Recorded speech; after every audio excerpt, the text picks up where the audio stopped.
So I first want to ask you about why we shouldn't lower the rims. Can you talk about why a lot of people in women's basketball are resistant to lowering the rims and why it's not such a good idea?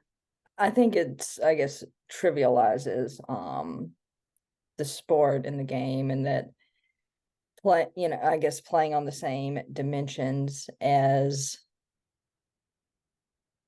I guess, we don't want to automatically accept that women's sports has to mimic or imitate men's sports in order to kind of gain that approval or gain that validation. But I don't think lowering the rims would to, generate false excitement around dunking also serves the sport or the players either. So I think it's coming also from a place that is looking to trivialize or diminish the women's game. And I think we want to organically focus on fostering the sport as it is, rather than kind of creating these artificial, you know, novelty acts almost in order to, generate probably, like a short-term popularity at the expense of the long-term growth of the sport. Why do you think men's sports fans love men's sports, and what can journalists do to highlight those things in women's sports? I think men's sports, men have been conditioned to appreciate men's sports as this bastion of masculinity, and that, these men are performing the, most masculine of acts. And so when women are doing that, they're sort of this, um, you know, conflict. And in order to resolve that, it is our men who see sports as this masculine arena resolve that by diminishing the women who are trying to do the same thing. So I think the most important thing for women's sports is not to totally ignore those people, but to reach out to audiences who can appreciate and have an open mind for what women are doing, rather than looking to see everything as a comparison to what men are doing. And because men are doing it and men are supposedly doing it better, that it makes women lesser. Um, in doing my lit review for this project, I read a source that found that some fans don't like when female athletes post too many pictures of themselves engaging in their personal lives and not enough of them engaging in their sport.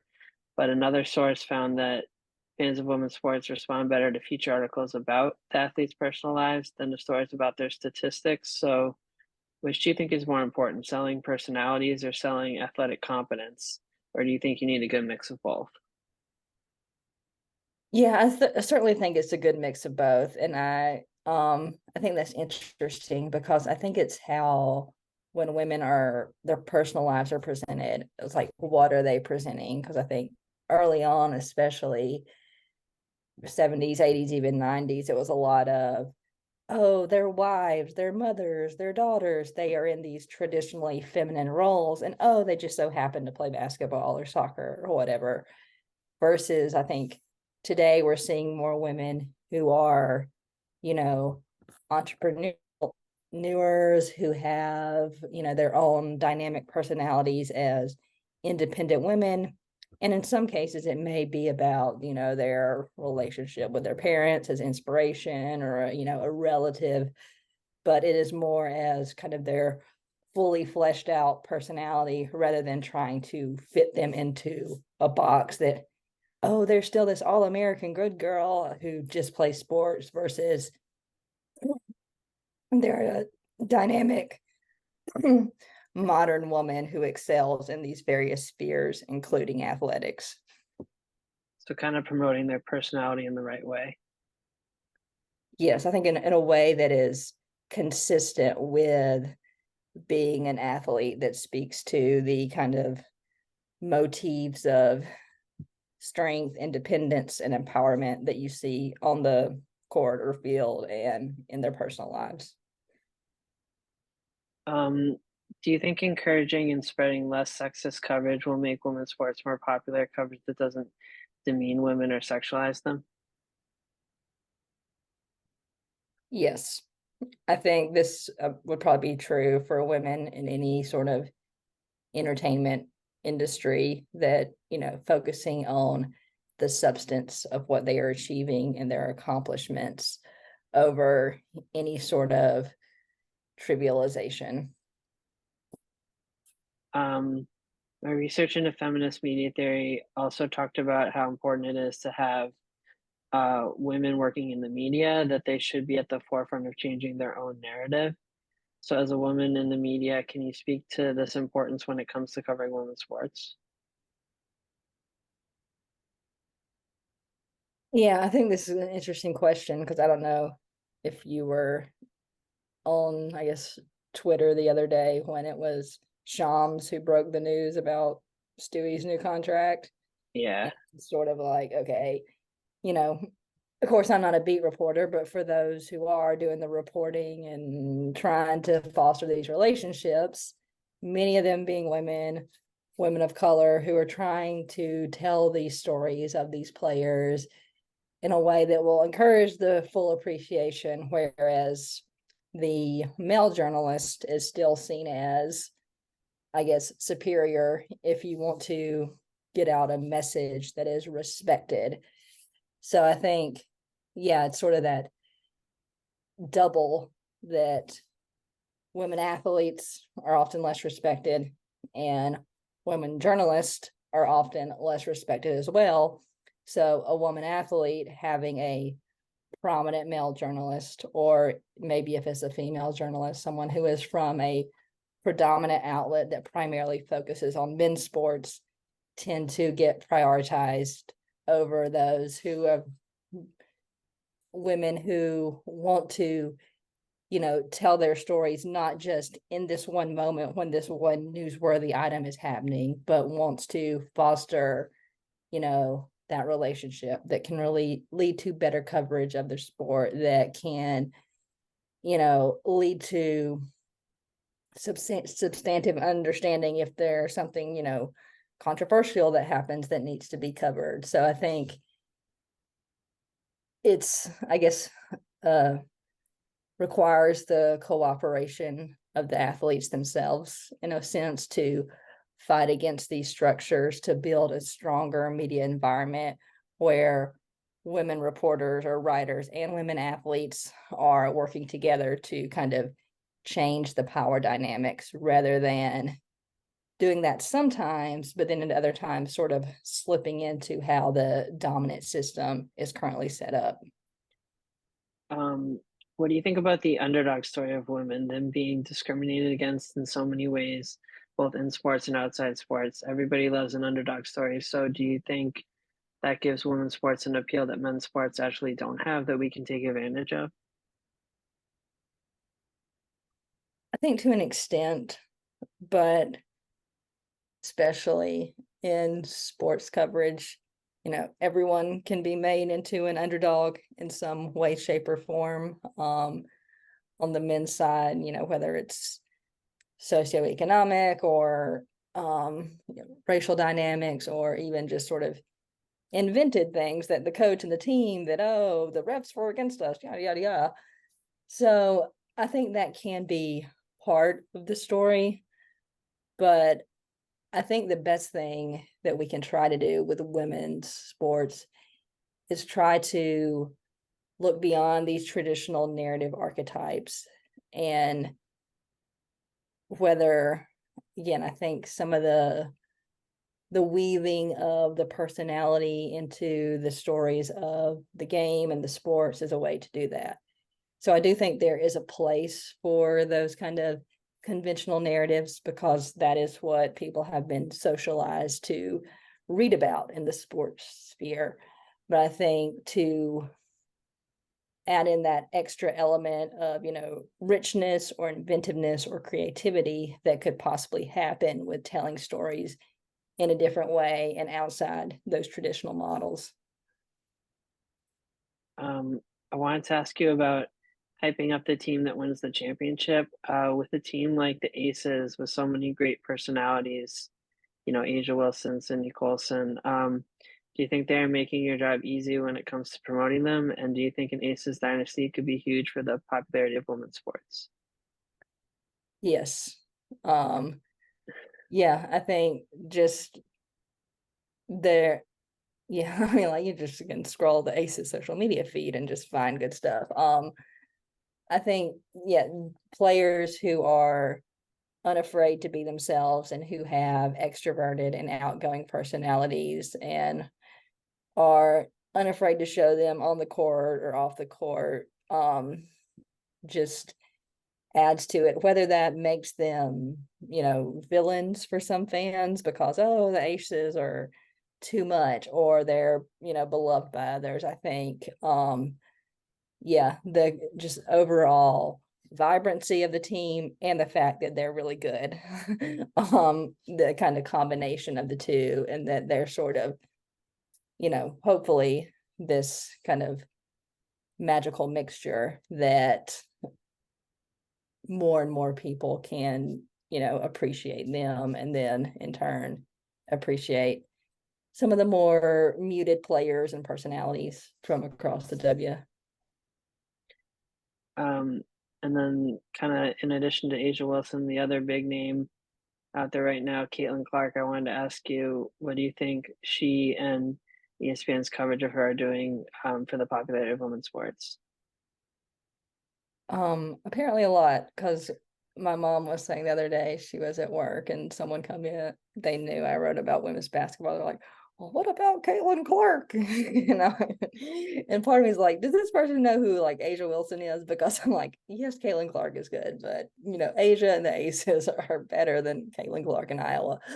But yeah, I mean, whatever, I think the way Caitlin does sort of fit into that all-American girl archetype, yet she also plays this game that is very outside of what is perceived by people who don't closely follow women's sports as being different from those who are bolder than those who came before her, even though it's sort of, I would say, an evolution of, Diana Taurasi, et cetera, et cetera. But whatever, she's perceived of, playing like Steph Curry, and yet, she's this girl from Iowa. So I think the fact that she made her WNBA announcement right before the big game on Sunday in the tournament will hopefully, instead of just fostering excitement about her and Iowa and the scoring record, will create more conversation about her being the number one pick, going to the Fever. Okay, this is where you can watch her in the WNBA, and that we will really see that transference from NCAA to the WNBA, rather than fans who, for some reason, just like college basketball. Can you speak to the importance of associating women's sports with men's sports, like with the Sabrina Steph 3-point competition? And how do you, at the same time, keep women's sports separate and appreciated as their own thing? Yeah, I think there has to be a balance of both. And I do think, for some people, it's like women's sports should be appreciated for being women's sports, and we don't need to have all these comparisons. But at the same time, I think sometimes those comparisons and the combinations with men and women do bring in new fans. Like the fact that Sabrina did what she did, I think, and came through for us, I think will bring people in, and I think there is benefit to that. So I think it is, I think, a thin line for us to walk covering it, as well as for the WNBA, for instance, to walk excel itself as a league. Like, I don't think the WNBA needs to post anytime a random NBA player attends a WNBA game, but something like Steph or Sabrina, where Sabrina is being treated as an equal rather than having the NBA validate the WNBA, having them kind of on that more level playing field is beneficial. Um, I last wanted to ask you, as a women's sports historian, what has really drawn people to women's sports in the past, like throughout history, and what can we learn from history? Sometimes I do feel like it is that novelty factor, which you don't necessarily want to admit that it's something new and different. And oftentimes that means it's been temporary, that there's not that sustainability, whether we look at the Battle of the Sexes, the 1999 Women's World Cup, at various moments when, Serena was at her peak, that there's been these moments that have grabbed the national attention, but, you know, the personalities fade, the moment fades. And I think there's, I guess it's like two steps forward and then one step back. So in totality, there has been positive momentum, but it's that momentum is not always that kind of upward curve, but there's kind of bumps along the way. So I think that's what's so interesting right now with the hype around Caitlin and how, what's going to happen to women's college basketball next year when she's gone. Will her popularity transfer to the WNBA? And yeah, as people that cover it, what can we do to, you know, grasp this kind of seemingly elusive moment and make it sustainable? Yeah, I don't know. It just seems like if we look at history as a guide, it's going to be continually just this slow and steady progress that we're not going to ever. We want to say this is the moment, this is the breakthrough, this is the year of the woman athlete, which has been said a million times in history. And who knows, will probably be said this year at the Summer Olympics.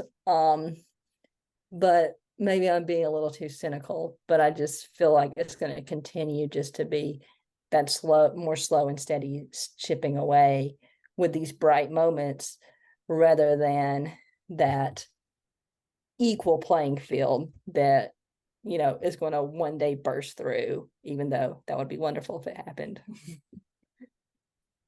Yeah, totally. All right. Well, thank you, Kat. I really appreciate you taking the time, and it's great to talk to you, having worked with you at Swish Appeal and all that. Yeah, it's good to see you. I'm glad graduate school is going well and all that stuff. So it sounds like you're doing an interesting project here. So hopefully something I said can be somewhat useful. I'm sure it will be. Thank you. You really gave me some great answers. All right, thanks.